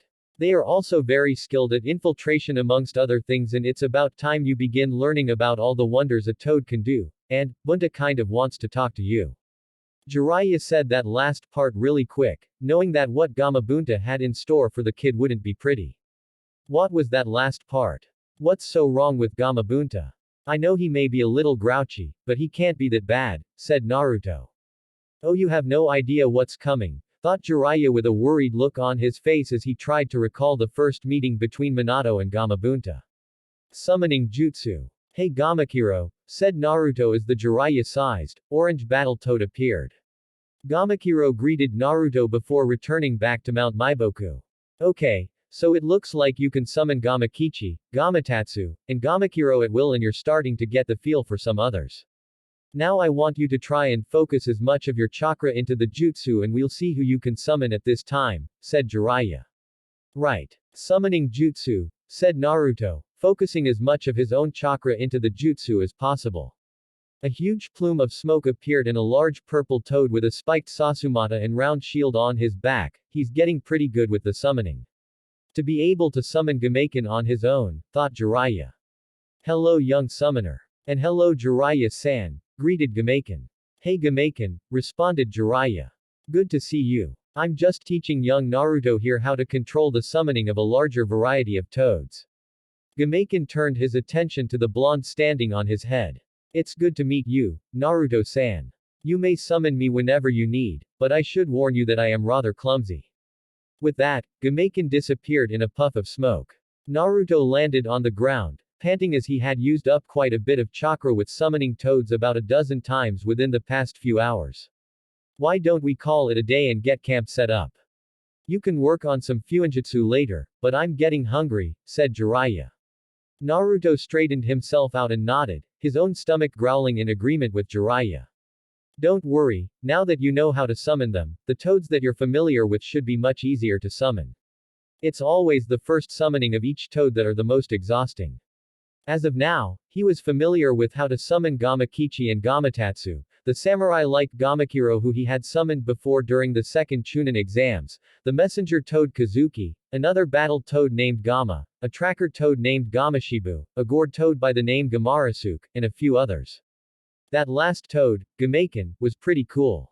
He was as big as Chief Toad, said Naruto. But what was that about him being clumsy? Oh, that's just Gamaken for you. He's really not that clumsy, even though he always insists he is, said Jiraiya. There is one more that I want you to work on summoning before we say hello to Bunta. For some reason, Naruto was getting the feeling that he really wasn't looking forward to that meeting. He had summoned Gamabunta once, and that was to fight Shukaku. Even then, Gamabunta seemed really stubborn and grumpy. After dinner, while it was still somewhat light out, Naruto was going over those sealing scrolls Jiraiya had given him. He figured he'd take a look at them before going back to the Uzumaki seals. For the most part, they were more utility seals. There were some seals that may have uses in combat, but he figured most of the combat seals he would be using would come from the Uzumaki seals anyways. Jiraiya was also working on something, most likely Ika related. Summoning Jutsu. The following day, large aqua blue toad wielding two swords on his back appeared that introduced himself as Gamahiro. The toad was rather quiet but Jiraiya said that Hiro was just that way. Despite that, Gamahiro did say that he would fight with Naruto if needed. Okay Gaki. Take a short break. We'll summon Bunta tomorrow. You're going to need all the strength you can get if he has in store for you what I think he has, said Jiraiya. What? Asked Naruto, who was now worried tomorrow might be his last day now. Jiraiya smiled at this. Tomorrow was going to be interesting indeed. Anyways, why don't we start working on your taijutsu? Did you bring those taijutsu scrolls from Uzu? Asked Jiraiya. Naruto nodded and unsealed the taijutsu scrolls from his book. Jiraiya took a detailed look over the scrolls. Yeah, these are definitely the Uzumaki taijutsu scrolls and they're older too, that's good. The older ones are more likely to carry the more advanced forms. Wait, so what exactly is so special about the Uzumaki-style taijutsu? Asked Naruto. I told you that the Uzumakis were experts in taijutsu, among other things. These scrolls contain the forms of the Uzukan, the name they gave to their signature taijutsu style. It's a very fast taijutsu style that focused on strong and disabling attacks. In a way, it was similar to that guy Yumo's taijutsu style, but much more refined. However, the problem with you is, that while you may be able to use it, you won't be quite fast enough to make effective use of it, said Jiraiya. What do you mean, not fast enough? Asked a flustered Naruto. Jiraiya threw a fist towards Naruto's face, stopping himself a mere centimeter from the blonde's nose. You didn't even have time to react. The Uzukan requires extremely quick reflexes to get past your opponent's defenses before they can react. The Hyugas, Meidagai, and anyone with a Sharingan are the only ones I can think of off the top of my head that have the speed and reflexes to keep up with it, if memory serves right. You mean you know this style? Asked Naruto. Kind of. I've fought against it before the second war in kind of a spar when I went to Uzu while it was still around, said Jiraiya. Needless to say, I fought your great-grandfather in a taijutsu spar and got my ass handed to me. Wait. You knew my great-grandfather? Asked Naruto. I met Morio-sama once and his father, Shuichi-sama. Did I know they were your grandparents? Not until I saw that family tree, said Jiraiya. They had my utmost respect and were noble and honorable people. I can tell you a little more about the Uzumakis, but I'm not the best person to tell you. Up until now, your taijutsu has been very sloppy brawler-ish. From what Tsunade informed me when she went through the academy, the teachers sabotaged your taijutsu among other things, said Jiraiya. What? But why? Asked Naruto, trailing off as he realized the answer to his question was right there on his stomach. It could have been worse, but it seems like Iruka was able to correct some of the damage done to your taijutsu, but a refined taijutsu style would benefit you greatly, said Jiraiya. To be completely honest, if those idiots had taken even the slightest interest in you at the academy, there's no doubt in my mind that you could have been right up there competing with Sasuke for Rookie of the Year, but then again it never hurts being the Dobi of the class now. Does it? I mean, I turned out pretty well, didn't I? Silence. Never mind, Jiraiya sighed. Anyways, we need to work on your speed and strength, which is why I want you to make a set of gravity. They have the same effect as weights, only they aren't as clunky as the things that guy makes Lee carry around. Naruto nodded and went to making the seals. He placed 4 of them on a set of arm and leg bands and after applying them to himself, the effects felt were immediate. The seals were only set to about 1.2x the normal gravity, but even then Naruto could feel the increased force trying to drag him down to earth. Good, you'll wear those for a few days before we take them off to allow you to become accustomed to the new level of speed before increasing their effect and reapplying them, instructed Jiraiya. For the rest of the day, Naruto was trying to get used to the effects of the gravity seals while he began learning the Uzukan katas with Jiraiya trying his best to correct the forms. Summoning jutsu. Huh. Oh, it's just you. What do you want, punk? I was in the middle of something, grumbled Gamabunta. What do you mean? I thought you were the one who wanted to talk to me, replied Naruto. Bahaha. Why would I make time for a brat like you, grumbled Bunta. Hey Ero Sennin. Tell this overgrown toad that he wanted to talk to me, demanded Naruto. What? I never said anything like that, denied Jiraiya. Crap, why did he have to drag me into this? Sigh, he may have grown and matured a little, but deep down he's still the Gaki I met back in the hot springs. Oi. Chief Toad, I was the one who summoned you, so now tell me what it is you want to talk about, demanded Naruto.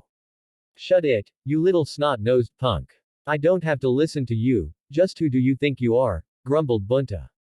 There was only one who earned my respect, the Yondaime. Wait, you knew my dad? Asked Naruto.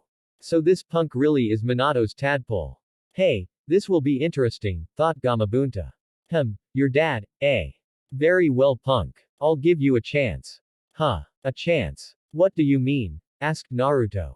If you really are his son, then prove it. You must stay on my head until dusk, said Bunta. That's all. Hey, this will be easy, said Naruto as Bunta took off, straight into the air with a screaming Naruto on his back. Or not. Help. Gamabunta landed with a ground-shaking thud that nearly threw Naruto off of his head, however the blonde remained. If his dad could do it, then so could he. As Naruto just barely regained himself, Bunta shot off dashing away, nearly throwing Naruto off again, being saved only by the collar of Bunta's coat. Oh, I'm beginning to like this toad more and more. Not only did he glassify Shukaku, but now he's giving the kid the ride of his life. I can feel the kid's terror and it's like music to my ears, thought Kurama. Tell him to go faster. What? Why the hell would I want him to go faster? I'm just barely hanging on here. Screamed Naruto. However, this scream was external, meaning that Bunta heard it as well. This not good enough for you punk. Fine, I'll go faster. Declared Bunta as he picked up the pace and Naruto found himself fearing for his life even more while cursing the Kyuubi even more. Off to the side, far away from where Bunta was, Jiraiya was getting quite a laugh. Yep. Just like Minato's initiation. Well, if I know Naruto he'll either hold on or die trying. Jiraiya then reached into his pack and pulled out his notebook. I could really use some inspiration right about now. Perhaps if Naruto's still conscious after tonight, I'll help him with that jutsu. After hours of holding onto Gamabunta, the sun began to set as it started to disappear behind the distant mountains. Hey, almost there, just a few more minutes, thought Naruto. To say he was exhausted would be an understatement. Bunta had put him through numerous powerful jumps and earth-quaking landings, dragging Naruto through the ground, trying to scrape the blonde off, and even trying to submerge Naruto once or twice. But now, with about 5 minutes of daylight, when Naruto thought the worst was over and he had it, Bunta picked up again, with renewed ferocity. 5 minutes later, the sun set and Naruto remained on top, looking like he had just finished a battle against a hurricane. His clothes were shredded, putting him down to 2 pairs, and he was scraped up all over the place. During the entire ordeal, his injuries would heal themselves only to be replaced by new injuries. So you really are Minato's tadpole, huh? Asked Gamabunta. How? The hell, did my dad do this? Panted Naruto. Hey, you only made it worse on yourself by asking me to go harder and faster, laughed the Toad boss. Anyways, you made it. I'll give you that punk. Hey, so, what was it you wanted to talk to me about? Said Naruto. Nothing much, that was about it, said Bunta. What? So all you wanted to do was throw me around like a rag doll? Asked a flustered Naruto, regaining some of his spent energy. Yep. Where are you, Jiraiya? Shouted Bunta. Jiraiya hopped out of a tree in front of Gamabunta as the chief toad grabbed Naruto with his tongue and set the blonde on the ground. Okay punk, there's one last things you've gotta do before I even consider accepting you as a summoner. Did you get the sake? Right here. I'm just glad we got out of Konoha before Tsunade realized I bought out all of her favorite vintage, said Jiraiya. Jiraiya was heard across every nation and Jiraiya knew exactly which buxom blonde that roar came from. Jiraiya pulled out a storage scroll and unsealed a few barrels of sake. What are those barrels for? Asked a battered Naruto. Your initiation, said Jiraiya. Naruto just looked at him confused. It's the final step of your initiation as a toad summoner. You and I are going to share a cup of sake, said Bunta. What? But I'm too young to drink, said Naruto. Jiraiya just laughed. Actually, you're not. You're a chunin, right? Naruto nodded. Then under the old enough to kill, old enough to drink law, you're allowed to drink and there are certain shinobi-only bars in Konoha that will cater to you. Quote. Naruto just looked at the toad sage suspiciously. No, I'm dead serious. It was a rule erected for the shinobi population because when a gaki like you becomes a ninja, they are officially recognized as adults of the village, giving them many of the privileges that adults carry, such as the consumption of alcoholic beverages. However, it was revised to that drinking was limited to those of chunin rank or higher so that we wouldn't be dealing with a bunch of drunk 12-year-old genin. Although I guess they didn't account for 12-year-old chunin, explained Jiraiya. After all, to get an addiction like the one Tsunade has, you have to start early. But don't worry, if you don't go overboard with the drinking you won't turn out like her. Great, so he's trying to turn me into a drunk, thought Naruto as he nearly deadpanned. Unfortunately, overboard is exactly what you're going to do tonight, exclaimed Jiraiya as Bunta poured the sake into his giant toad-sized sakazuki. Okay kid, I'm going to say a few things and then you're going to drink as much as you can, understand? Said Bunta, who then shot Naruto a glare. And you'd better not disappoint. Got it, chief, said Naruto. Why do I have a feeling I'm going to regret this? Hey furball, can you keep me from getting drunk? I can, but there's no way in hell I'm missing that. Haha, laughed the Kyuubi. Griat, said Naruto. I take it furball isn't going to help you out tonight? Asked Jiraiya, catching Naruto's reaction. Naruto nodded and Jiraiya just laughed as he took his own bottle. Very well. Uzumaki Naruto, by sharing this sakazuki with you as per your initiation as a toad summoner, I Gamabunta, the toad boss, officially recognize you as a summoner, said Gamabunta. Now, if you will take a drink from the sakazuki, your initiation will be complete. Gamabunta glared at Naruto and the blonde gulped. He knew he wasn't going to get off easy so with his usual resolve he submerged his face in the sake and began taking a few large gulps of it until he couldn't drink any more. The alcohol burnt going down his throat and he could immediately feel it taking effect on his body. With no tolerance or Kyuubi filtering out the alcohol, it hit him hard and fast. So, how do you feel Naruto? Asked Jiraiya. Shoot it, you, fox. I've had a new favor, laughing, slurred Naruto. Kurama was laughing his ass off at his drunk vessel and the drunk Naruto couldn't tell the difference between only talking to his tenant and just blurting it out. Naruto stumbled back until he tripped over himself and landed flat on his ass. Arrow Senin. You're not peeping tonight and there's that cute girl over there. Shouted a drunk Naruto. Jiraiya's head immediately turned only to see that the cute girl was a tree trunk with a few budges in its trunk that kind of gave it a womanly shape. But she kind of looks like Hinata-chan, so if you even think of peeping, I'll kill her pervy ass. Jiraiya couldn't hold his laugher back anymore as he rolled back. Oh yeah, if he's thinking about girls when he's drunk, he's definitely got an inner pervert. And I'm going to do everything in my pervy powers to bring it out. Muahahaha, even Bunta was getting a good laugh at the drunk blonde's babbling. Finally, the alcohol hit Naruto at its full effect and the kid passed out. He's going to have one hell of a hangover tomorrow morning, said Jiraiya as he raised his bottle to Gamabunta and the two took a drink. Hey, not bad. This is a pretty good vintage. You know Tsunade's going to skin your ass when you get back, said Bunta. Jiraiya shivered at the thought. Still, the kid is something. To be able to hang on like that, perhaps he does have potential to reach his old man's level, maybe even surpass it. After that, he deserves some rest. I'll drop you two outside the nearest village. Jiraiya nodded as he grabbed Naruto and climbed atop Bunta's head. With a few mighty leaps, Bunta arrived outside the nearest village. Jiraiya found an inn and put Naruto to bed. Naruto would most likely be recovering for a few days after everything that happened. Thankfully, there were quite a few hot springs in this town to keep Jiraiya occupied while Naruto rested. I feel terrible, commented Naruto as he slowly began to wake up. As it stood, his head was pounding, his stomach was burning, and every muscle in his body was sore and stiff. What he was suffering from could be considered a Gamabunta hangover. Oh, you're up, commented Jiraiya, who had just walked into the bedroom where he left Naruto. Unfortunately for Naruto, Jiraiya was wrapped only in a bath towel and he was certain he heard someone leave the room. Of course, that could have also been the pounding. How do you feel? Like shit, said Naruto. Alongside the pounding, he could hear the snickering of his tenant. You're enjoying this, aren't you? Oh yeah. Although you do have to admit, that was some fine sake, commented Kurama. Meh, it really didn't taste that good, commented Naruto. Trust me, that was some pretty good stuff. You're young and it's an acquired taste. Give it a few years and you'll be as addicted to the stuff as that old bag of a Hokage. Yeah, well, I'm never drinking again if this is how I feel in the morning, said Naruto, earning a snicker from Kurama. Speaking of which, you're supposed to be helping me.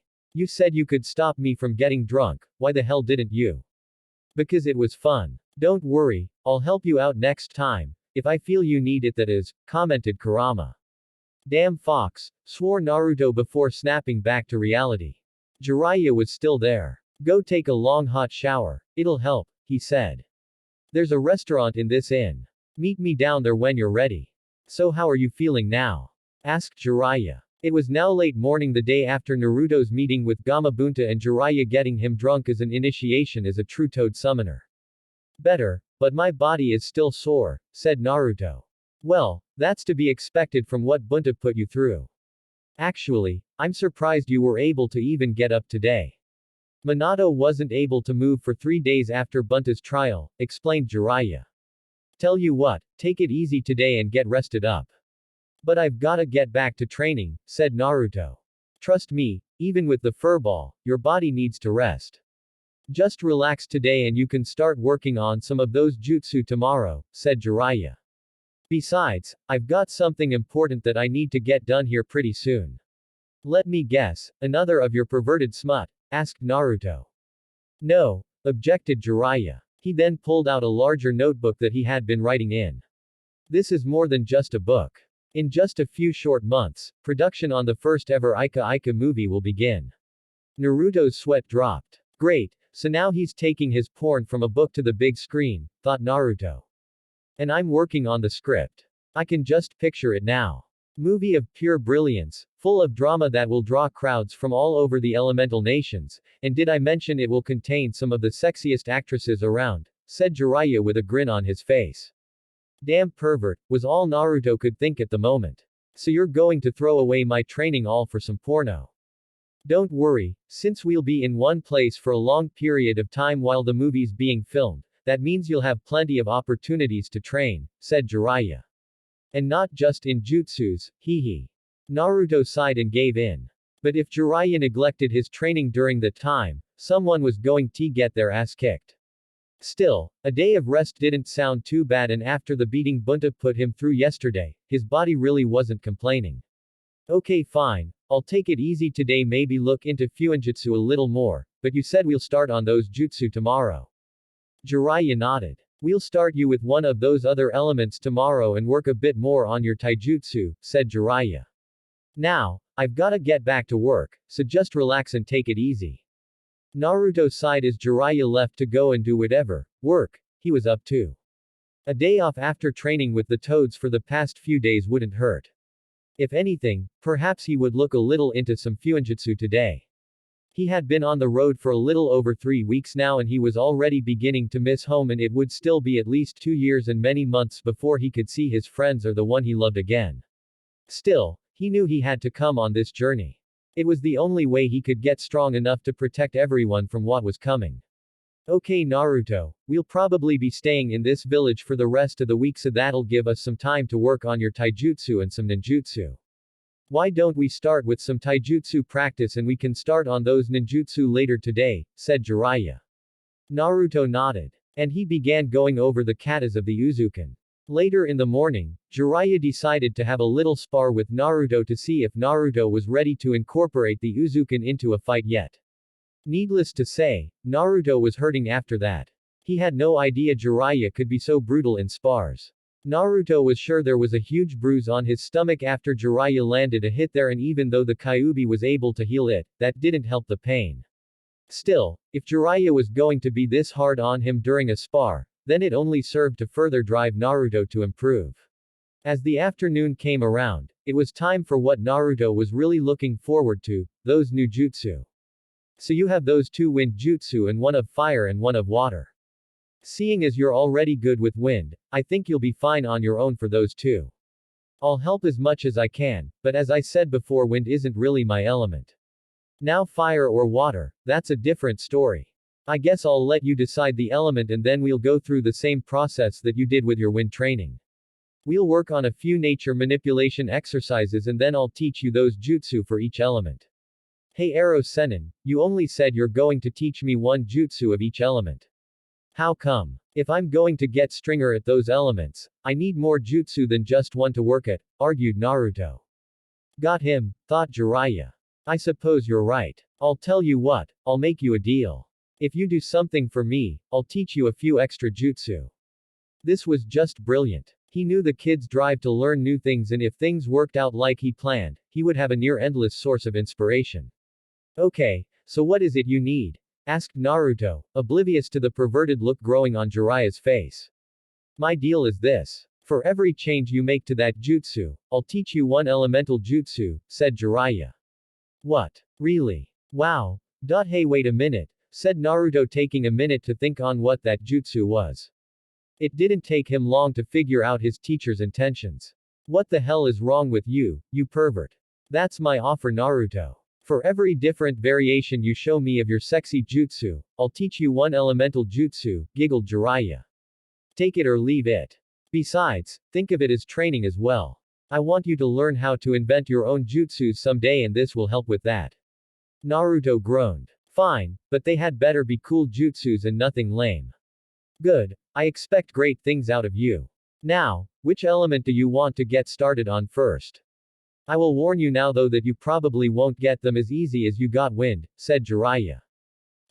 I guess let's go with fire first. Furball said he would be able to help me out a bit with that one, said Naruto. That's probably the better of the choices. Since fire's weak against water, learning fire after water would have been more difficult since your chakra would tend to neutralize it. However, since your chakra is primarily wind, that will actually help you with fire, I believe, explained Jiraiya. Okay, so what's the first step? Asked Naruto. Jiraiya threw him a stick. He was going to have Naruto do the same exercise that Sasuke had Sakura do when she was learning fire chakra. Channel chakra through your hands and superheat it, igniting the stick. Once you can set fire to that stick, we'll move on to the next step. Also, feel free to use some shadow clones if you want, but not too many, as you don't want 2 memories coming back at once to bite you. For the rest of the afternoon, Jiraiya sat and watched as all 100 Naruto clones began to work on igniting their sticks. Unlike wind, where cutting a leaf could take upwards of 6 months for some, igniting a stick on fire wasn't too difficult. Fire was actually one of the easier elements to learn, but the difficulty came with mastering the element. Jiraiya suspected that Naruto would have the first phase down in a few days, and that was in combination with some taijutsu, Naruto working on those wind jutsus, and the fuinjutsu training as well. While Naruto would be working on his jutsus, Jiraiya would be working on the script for his movie that Naruto was still complaining about. 3 days passed with the normal routine. Jiraiya looked up from his work and saw a small stream of smoke coming from one of the Narutos, indicating that the blonde was starting to get it. The white-haired man smiled at his student's progress before a small trickle of blood ran down his nose and memories came back to him. With Naruto using shadow clones to train, he had gotten the idea of using shadow clones to provide him with inspiration. They would dispel after a while and provide him with perverted memories while he worked on the script. The other advantage to this was it didn't hurt as bad if he was caught peeping. Ouch. Speaking of hurting, one of the clones finally managed to ignite one of the sticks, causing it to burn itself and dispel. With a cheer from the original, all the Naruto clones dispelled and Naruto cheered as he successfully ignited a stick moments later. Okay Naruto, good job. That's enough for today I think. Let's go grab something to eat and then we can discuss what's next, said Jiraiya. Naruto nodded and the two returned to town for dinner at the restaurant in the first floor of the inn, which also happened to be a bar. Thankfully, Jiraiya couldn't get Naruto drunk here as they didn't serve underage people, even if they were shinobi. Still, to Jiraiya's delight, the bar had a lively crowd later in the nights. Okay Naruto, listen up and watch, said Jiraiya as he pointed over towards the bar. You see that guy over there? Naruto nodded as he saw what looked to be a man in his early 20s approach a woman sitting at the bars. He was pretty sure that he heard a few smug remarks come from the man and a slap afterwards as the woman got up and stormed out. That's what you don't want to do. You've got to charm them and make them feel special. Naruto's sweat dropped. Sadly, Jiraiya was right. He'd never say anything like that to Hinata-chan, or any girl for a matter of fact. So why are we talking about this then? Asked the blonde. Jiraiya took a sip of the sake that he had. Think of it as training. You know, not all training comes in the form of ninjutsu, taijutsu, or fuinjutsu. Sometimes you've gotta learn more practical skills. Such as the art of charming women. Immediately, Naruto's sweat dropped. What? Shouted Naruto. You heard me. By the time we're done here, you're going to know everything there is for a man to know about women. You may have that sweet little girlfriend of yours, but there's no harm in learning. After all, you want to be able to sweep her off her feet when you get back. Oh, and let's not forget those dance lessons we need to get to, said Jiraiya. Naruto was now regretting this trip. Don't worry, Jiraiya here will show you everything you need to know. About 2 months passed and Naruto had been making excellent progress in his fire manipulation. What really saw the most improvement however, was Naruto's taijutsu. Just about every morning, Jiraiya would help Naruto out with his taijutsu, which usually meant beating the boy to a bloody pulp in a spar. However, Naruto was beginning to improve and now he was only coming out of the spars with maybe a bruise or two. Hell, Jiraiya even had to be careful now or he would take an occasional hit. Flashback 2 weeks. So you ready for your daily beating, said Jiraiya as he and Naruto faced each other for their usual daily taijutsu spar. I don't know what you're talking about. Today I'm going to kick your ass, declared Naruto as he slipped into the initial stance of the Uzukan. Jiraiya just smirked as he slipped into his own stance. The match started out as always, with Naruto lashing out a few quick strikes, which Jiraiya easily managed to block. I'll admit, he's gotten much faster, but he's still got a long way to go until he's at the speed required for the Uzukan, thought Jiraiya. By this point in time, they had increased the gravity seals on Naruto to around 1.5x, meaning that the 42 kilograms 92 pounds Naruto was feeling as if he was actually 63 kilograms 138 pounds. Naruto got close and tried to drive a knee up into the Toad Sennin's gut, but was blocked by Jiraiya. Naruto smirked as he drove one hand down while lashing out with a punch using his other hand. Jiraiya leaned back in time to avoid the hit, but Naruto responded with a sweeping kick aimed at Jiraiya's legs as he tried to floor the Sannin.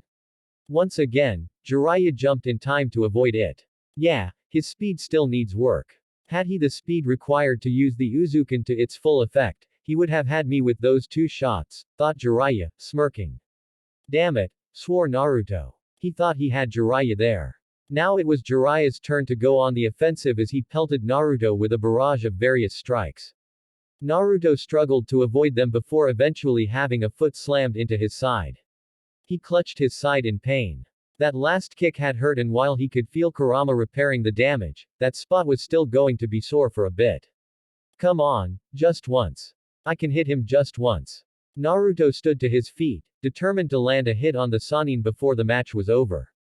Their match picked up again with Naruto looking for even the slightest of openings in Jiraiya's form. Finally, he saw a small one and turned to take advantage of it. His chance succeeded as he landed a hit on Jiraiya's shoulder, causing the Sannin's left side to open up for a kick. Naruto took advantage and swept his leg across to catch Jiraiya in the side, but to Naruto's dismay Jiraiya caught the leg, pinning it between his side and his arm before sending the boy flying. End flashback. That had been the first time Naruto had managed to land a hit on Jiraiya. While it wasn't that powerful yet, it was a start, and every now and then Naruto would score a hit on Jiraiya in their spars.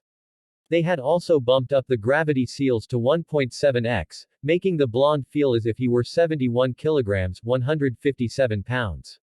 Another thing that also caught Jiraiya's eye was that Naruto was beginning to experience some sort of growth spurt. In the past 2 months, the blonde had grown 4 centimeters from 147 centimeters, putting him at about 151 centimeters, 4 feet 11. Jiraiya had worked on getting Naruto to eat foods besides ramen, although he would give in and let the blonde splurge every now and then. Over the past 2 months, Naruto's physical stature wasn't the only thing that began showing improvements. The blonde had mastered the 2 wind jutsu that he had brought along with him. Flashback, 4 weeks. Hey Arrow Sennin. I've got it, want to see? Nagged Naruto, tugging on Jiraiya's sleeve. What did you do now? Asked Jiraiya. I got that wind jutsu, futon, swallow strike, said Naruto. Oh. You did. Well, let's see, said Jiraiya. Naruto smirked and turned towards a tree before making the necessary hand seals and exclaiming, futon, swallow strike. Naruto then held out a straight palm with wind chakra gathered around it and slashed through the air with it, expelling the blast of chakra towards an unfortunate tree. The chakra then took the form of a large swallow as it sped towards the tree, slicing through the trunk before dissipating. Naruto looked on, impressed at his work as the tree fell to the ground with a clean cut. Hey, not bad, said Jiraiya. Pretty soon you'll be on your way to making your own wind jutsus. Actually, I've got an idea on how to improve that one. I just need to figure out how to do it, said Naruto. Well, I'm sure you will. Your dad was excellent at inventing and figuring out jutsus, I'm sure you'll find a way how to, said Jiraiya, impressed that the blonde was already looking at ways to improve it. This is what he wanted Naruto to do, think outside the box and make his own jutsus. End flashback. Along with the wind jutsus, Naruto had gotten the fire jutsu he brought. After getting that, Jiraiya insisted that Naruto continue to train in fire manipulation for a few more months before they began learning the last of the 3 elements that would be easiest for Naruto to learn, water. This of course worked to Jiraiya's advantage as Naruto was not content with only knowing one fire jutsu while training with fire manipulation, so what did he do? He gave in and took Jiraiya up on his offer. Flashback, 1 week ago. Naruto had finished making a kunai red hot with fire chakra, something he had been working on all day. He could make his tri-pronged knives glow without too much of an issue, but these normal kunai took forever. That's it, I've had it. Hey Arrow Sennin, you got any cool fire jutsus to teach me? Asked Naruto, growing increasingly bored with just training fire chakra manipulation.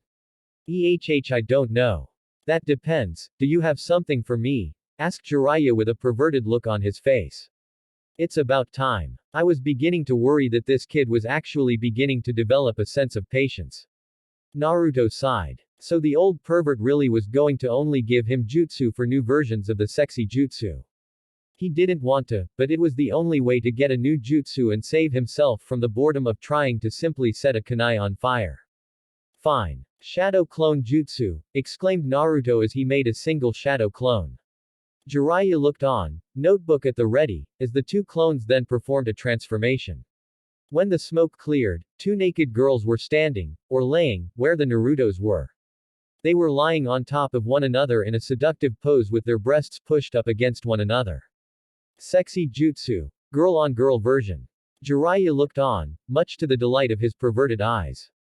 Oh yeah. Before he could get closer, Naruto transformed back into Naruto, ending the jutsu and causing Jiraiya to grumble a bit. There, now about that jutsu, asked Naruto.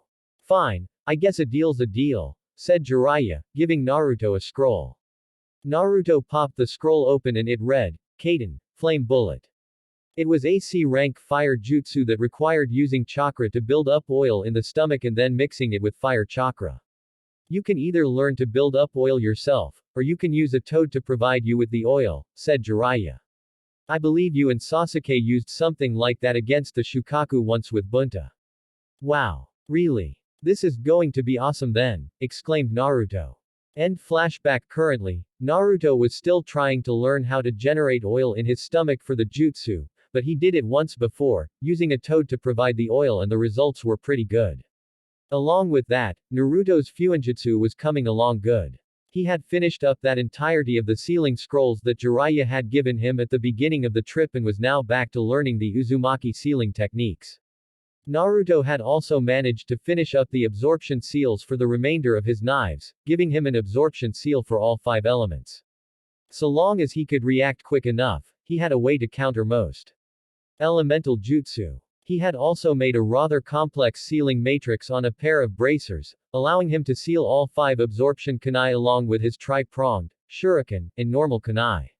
It took him some getting used to at first, but he was able to get used to the new seal fairly quick. Currently, the two were traveling through the land of forests, on their way to the shooting site of Jiraiya's Ika Ika movie. While everything had been arranged for the movie to proceed without him, Jiraiya still wanted to be there for varying purposes. After having been on the road for nearly a week, the duo finally arrived at the site of shooting for the movie, where they would be spending the next couple of months.